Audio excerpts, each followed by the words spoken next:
হাম কি এবং হাম কিভাবে ছড়ায়, হামের একটা বাচ্চা কি কি ফিচার নিয়ে প্রেজেন্ট করবে, হামের কারণে বাচ্চার পরবর্তীতে বা ওই সময় কি কি জটিলতা হতে পারে, টিকা নিলেও কি হাম হতে পারে কি, হামের আমাদের প্রাথমিক চিকিৎসা আমরা কি করি, টিকা মিস হলে করণীয়, নবজাতকের হাম হয় কি, অন্যান্য বাচ্চা কতদিন ঝুঁকিতে থাকে। আসসালামু আলাইকুম, আমি নবজাতক এবং শিশুরোগ বিশেষজ্ঞ ডক্টর শোয়েব এইচ খান। আজকের ভিডিওটা একটু মর্মাহত হয়ে শুরু করছি, যেহেতু অলরেডি প্রায় 38 থেকে 40 জন বাচ্চা হামে আক্রান্ত হয়ে মৃত্যুবরণ করেছে এবং আমাদের প্যারেন্টসরা সবাই আতঙ্কিত। আজকে হাম নিয়ে একটু সংক্ষেপে আলোচনা করি যাতে আমরা একটু সতর্ক থাকতে পারি। হাম কি এবং হাম কিভাবে ছড়ায়। হাম একটা মিজেস বা রুবিওলা ভাইরাস এবং এই ভাইরাসটা হাঁচি এবং কাশির মাধ্যমে ছড়ায়। রেসপিরেটরি ড্রপলেট হাঁচি এবং কাশির মাধ্যমে ছড়ায়। একবার বাচ্চা হাসি কাশির মাধ্যমে কিন্তু 12 থেকে 18 জনকে আক্রান্ত করতে পারে।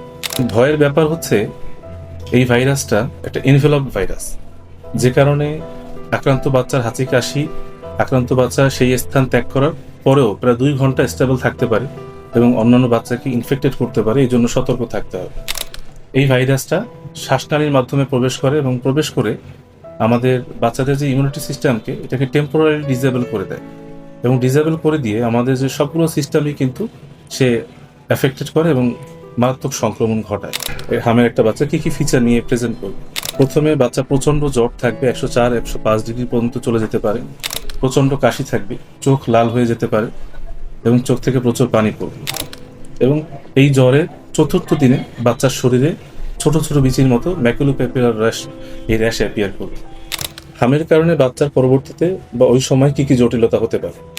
হামে বাচ্চার নিউমোনিয়া হতে পারে, বাচ্চার মস্তিষ্কের প্রদাহ বা এনকেফালাইটিস হতে পারে, ইনফ্লামেশন হতে পারে, বাচ্চার কানে প্রচণ্ড ইনফেকশন হতে পারে এবং বাচ্চার কিডনি ফেলিয়ার হতে পারে, বাচ্চার ডায়রিয়া হতে পারে। অন্যান্য বাচ্চা কতদিন ঝুঁকিতে থাকে। আমরা বলি যে বাচ্চা আক্রান্ত হওয়ার পরে যে র্যাশ ওঠার 4 দিন পূর্বে থেকে শুরু করে পরবর্তী 4 দিন পর্যন্ত অন্যান্য বাচ্চা আক্রান্ত হওয়ার ঝুঁকিতে থাকে। এই জন্য এই যে 10 দিনের একটা স্প্যান রেডিয়াস, এই সময়টা বাচ্চা আক্রান্ত বাচ্চা থেকে অন্যান্য বাচ্চা দূরে থাকবে, তাহলে তারা আক্রান্ত হওয়ার ঝুঁকি থেকে মুক্ত থাকবে। আক্রান্ত বাচ্চার সংস্পর্শে যদি ভালো কোনো বাচ্চা চলে আসে তাহলে কি করবে। আক্রান্ত বাচ্চার সংস্পর্শে আসার 3 দিনের মধ্যেই কিন্তু ভ্যাকসিন নিয়ে নিতে হবে, এরপরে দিলে কাজ হবে। আর 6 মাসের বাচ্চা আক্রান্ত হওয়ার সম্ভাবনা কম থাকে, কিন্তু যদি আক্রান্ত হওয়ার সম্ভাবনা থাকে বা ভয় থাকে তাহলে কিন্তু ইমিউনোগ্লোবুলিন দিতে হবে। টিকা নিলেও কি হাম হতে পারে কি? হ্যাঁ, 5% বাচ্চা টিকা নেওয়ার পরেও কিন্তু হাম হতে পারে। যদি বাচ্চা অপুষ্টিত থাকে বা দীর্ঘমেয়াদী কোনো রোগে আক্রান্ত থাকে, সেক্ষেত্রে ইমিউনিটি দুর্বল থাকলে কিন্তু টিকা নেওয়ার পরেও বাচ্চা হামে আক্রান্ত হতে পারে। পূর্বে হাম হয়েছে, এখন টিকা দিতে হবে কিনা। যদি বাচ্চা 9 মাসের আগে কোনোভাবে হাম হয়ে থাকে, তারপরেও কিন্তু বাচ্চাকে 9 মাসে এবং 15 মাসে ইপিআই শিডিউল অনুযায়ী ভ্যাকসিনটা দিতে হবে। নবজাতকের হাম হয় কি? নবজাতক বাচ্চা মায়ের শরীর থেকেই প্রচুর ইমিউনোগ্লোবুলিন পায়। এটা বাচ্চাকে অলমোস্ট 6 থেকে 7 মাস পর্যন্ত হাম থেকে প্রোটেকশন দেয়। নবজাতক বাচ্চা হাম হয় না। টিকা মিস হলে করণীয়। টিকা যদি মিস থাকে, কারো দেখা গেলো 9 মাসে দিয়েছে কিন্তু 15 মাসে দেয়নি, এটা সাথে সাথে তার ভ্যাকসিন দিয়ে দিতে হবে। এবং যদি কেউ কখনো টিকা না দিয়ে থাকে তাহলে সেই ভ্যাকসিন তাকে দিয়ে দিতে হবে এবং 28 দিনের মাথায় তাকে সেকেন্ড ডোজের হামের ভ্যাকসিনটাও কিন্তু দিয়ে দিতে হবে। হামের আমাদের প্রাথমিক চিকিৎসা আমরা কী করব। হামের চিকিৎসা মূলত সাপোর্টিভ এবং যদি কোনো কমপ্লিকেশন থাকে সেটা চিকিৎসা করতে হবে। হামের সবথেকে বড় যে সমস্যাটা, প্রচণ্ড জ্বর ওঠে, আমাদেরকে জ্বরকে নিয়ন্ত্রণে রাখতে হবে, না হয় এই জ্বর থেকে কিন্তু অনেক সময় খিঁচুনি হয়ে যেতে পারে। আমরা প্যারাসিটামল দেব এবং জ্বরের জন্য আমরা কুসুম গরম পানিতে তাওয়াল ভিজিয়ে পানি নিংড়ে ফেলে দিয়ে তারপরে শরীরটাকে আমরা বারবার স্পঞ্জ করবো, মুছিয়ে দেবো, যাতে তাপমাত্রাটা নিয়ন্ত্রণে থাকে। যদি কাশি থাকে সেক্ষেত্রে আমরা একটু আদা, লেবু, তুলসী পাতার রস, মধু এগুলো গরম পানির মধ্যে মিশিয়ে বারবার খাওয়াতে পারি, চিকিৎসকের পরামর্শ অনুযায়ী ঔষধের সাথে সাথে। উচ্চ শক্তির ভিটামিন এ ক্যাপসুল বাচ্চাকে খাওয়াতে হবে যদি হামে আক্রান্ত হয়। চোখে যদি কোনো প্রদাহ থাকে সেক্ষেত্রে চোখের ড্রপ, এটা ডাক্তারের পরামর্শ অনুযায়ী খাবে এবং সেকেন্ডারি কোনো ইনফেকশন যাতে না হয় তার ডাক্তারের পরামর্শ অনুযায়ী ব্রড স্পেকট্রাম একটা অ্যান্টিবায়োটিক কিন্তু বাচ্চাকে খেতে হবে।